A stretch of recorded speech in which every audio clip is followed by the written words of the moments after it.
For those of you that might be new around here, the Escapist has been a gaming-ish website for a very long time.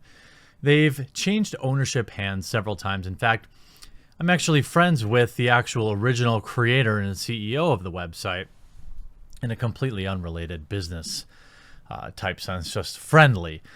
And last week, there was an article published on this website by an author by the name of Riley Constantine, which alleged some very dubious things about me. Essentially, to give you the 30,000 foot view, there was a reaction posted to my video where I was talking about how diverse the characters were in Apex Legends and how little anyone cared, and how that basically proved that gamers are inclusive, that gamers as a whole don't really have a problem with inclusion or anything like that, or anybody's choices in the bedroom. I've said many times, both in that video and literally every other video I've ever said, or every other live stream I've ever done, or everything I've ever written, I don't care what you choose to do in your bedroom as long as it's legal. I don't care. And you might be saying, does that mean, where do I stand on gay marriage? Well, I'm going to be blunt. I'm absolutely for it. 100% for it. Good for you. You should be able to get married. Am I for, I'm just on the record as saying, look, if it's not illegal, I'm in support of it. The LGBT community, I want them to see me as an ally. But in order to see me as an ally, they have to literally sift through piles of lies about me and watch my actual content before they can see the truth.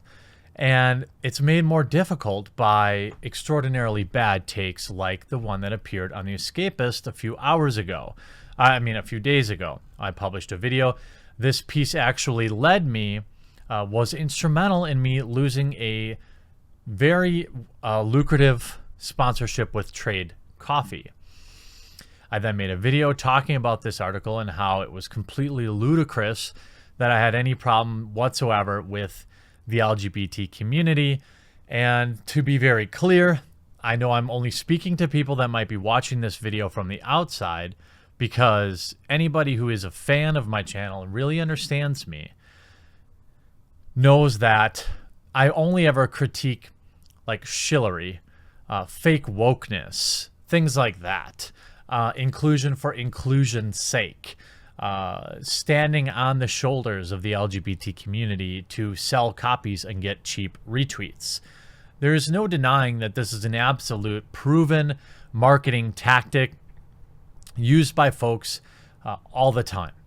If you believe International Women's Day is used by businesses because they really support women and not as a free virtue signal to get retweets, I mean, wake up, okay? They don't really care about you. Corporations don't care about you. Maybe a few people there do. Black History Month, absurd. Women's History Month, absurd. If there was a Men's History Month, that would be absurd, all right? So I'm being very clear. All of these things are absurd, all right? People are individuals, and we should celebrate the diversity in the individuals, not in their bedroom choices or the color of their skin. That's just how I feel. There was a comment on the video where I was talking about my opinions on the LGBTQ community, which are like literally minuscule because I'm not gay. So I don't really have an opinion. But I'm going to treat everyone the same. Okay. Just because you're gay doesn't mean I'm going to treat you any differently. Doesn't mean I'm going to fawn over you. Doesn't mean I'm going to walk on eggshells. You're just you. I'm just me. There's many gay couples that hang out in my local bar, and we don't talk about what they do in the bedroom. We talk about the Brewers or the Packers or the snow, or how cold it is outside or how hot it is outside, or if they're going to Summerfest or if they're going to the local fair. I mean, to me, that's just how I interact with the LGBT community. Maybe on the West Coast or the East Coast is different, and every straight person is constantly asking gay people about their bedroom activities, or, I don't know. Maybe it is really different, but to me, it seems normal to just treat everyone exactly the same. So when this article came out and made a very obvious assertion that I was anti-LGBT. I was very angry. I sent the article to my lawyer, and I put the Escapist on public notice that I would be pursuing this because it is a demonstrably false statement. It was damaging directly to my business, and it's personally hateful because I have gay friends who might come across something like this and say, well, what the heck is this? Now, they would know I'm not really, but it does create a situation where people in the LGBT community or their allies are nervous around me, or they think that I have some problem with them when I don't. This type of thing, this type of article is also the type of thing that gets people assaulted in public. If you don't know this, when I was at a fan meetup at like 2 o'clock in the morning, some ally literally assaulted me from behind like a hero over apparently misguided opinions that he thought I had on the internet. I don't even know. I still won't know. By the way, I'm suing him because I will defend myself within the constraints of the law. It'd be easy to say you should have just beat the guy up or do whatever. That's not how today's world works.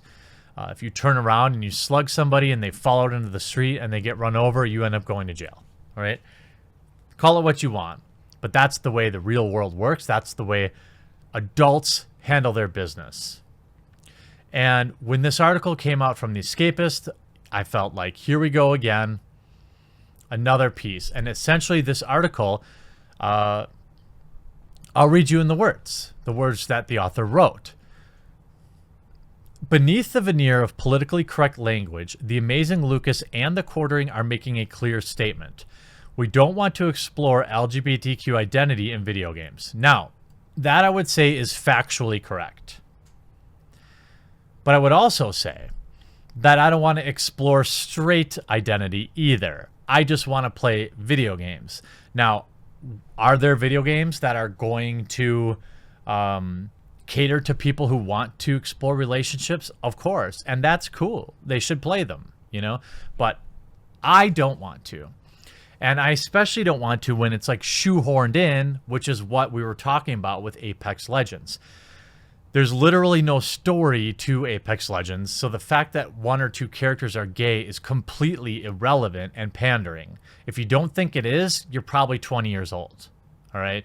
You're probably new here, but companies don't care about you.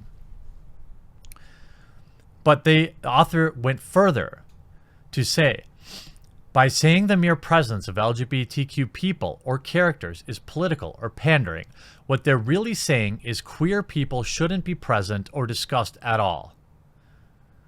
Per the amazing Lucas, get your agenda, propaganda, and politics out of my games. In other words, don't be gay here, not in video games or on YouTube.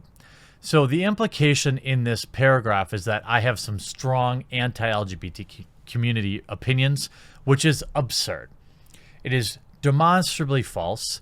You will not find in all my videos any views like this author is placing on me as fact, even under the guise of an editorial. Okay, and I want to be very clear. I don't want to silence people. All right, I don't want this writer terminated. I want liable statements, often called slander, but this is truly liable, to have consequences. And this is one of those statements. And the author then updated the article, all right, with an editor's note that I have a screenshot of, but not an archive.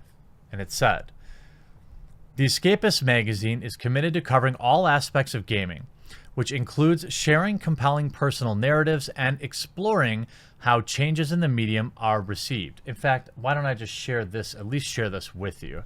Some people tweeted it at me. I didn't know that the article was even updated, but I was not satisfied, to say the least, about with this statement.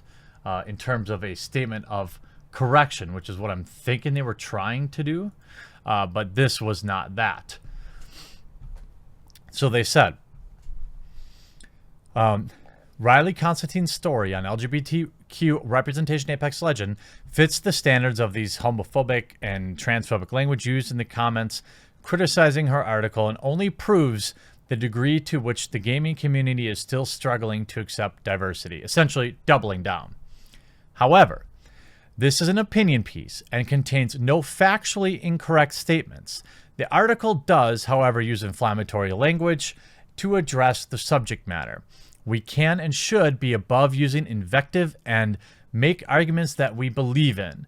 As such, we apologize for the language in the article was needlessly incendiary, and we've removed that content from the piece. I saw this and reached out to the owner of The Escapist. Now, like a true businessman, I don't want to talk to any writers at The Escapist. I want to talk to who owns The Escapist, a business person, somebody who understands what a lawsuit will mean for a company, for a website that already has other lawsuits going on for libel. And I said, unless this is going to be cleared up in an apology, this is literally the bare minimum. You are basically saying, quote, well, those YouTubers are still anti-gay, but we used the wrong language. This is not an acceptable apology.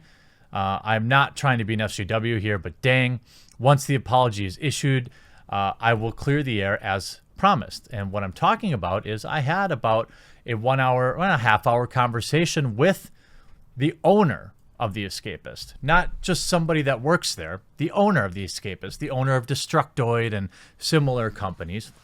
And it was very productive, very to the matter of fact.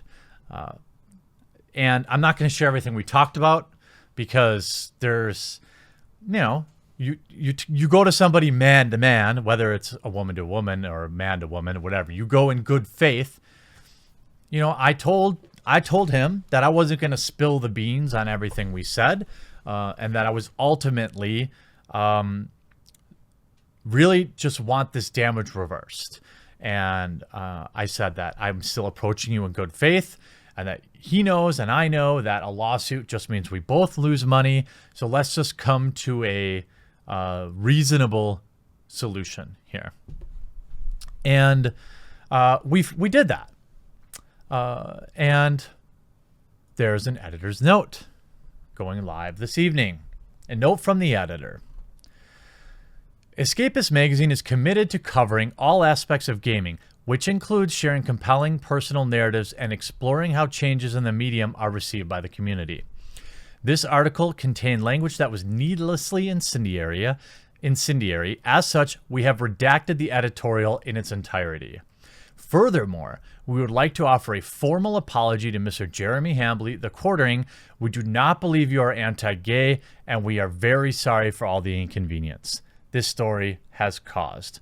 The editors at The Escapist.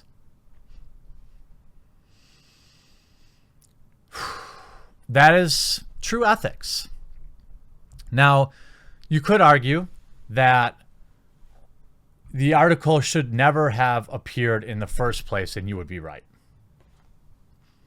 But to go to war with The Escapist and, you know, yell at publishers and editors that allowed the article to go through in the first place was not the way. Like, that's like level 1 boss stuff. I'm trying to do like level 57 boss, because that's how Mafia works. So I was able to talk to the company that owned The Escapist.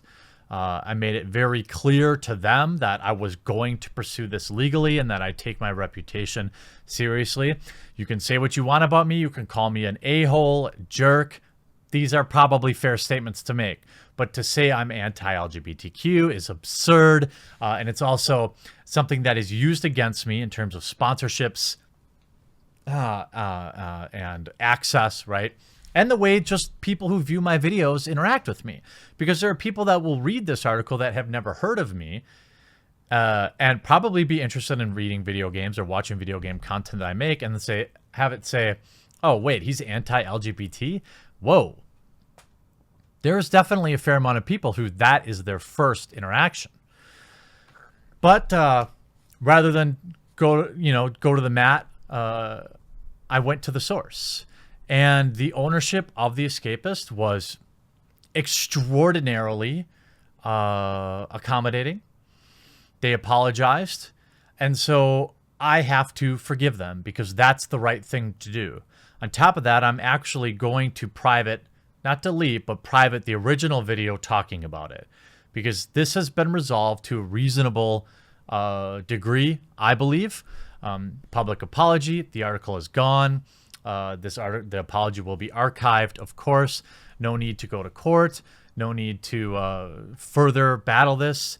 And, I hope that the Escapist, we talked about a lot of things on the phone, and I was encouraged by some of the things I heard about how coverage is there and their vision long-term and what they want to do with their other websites.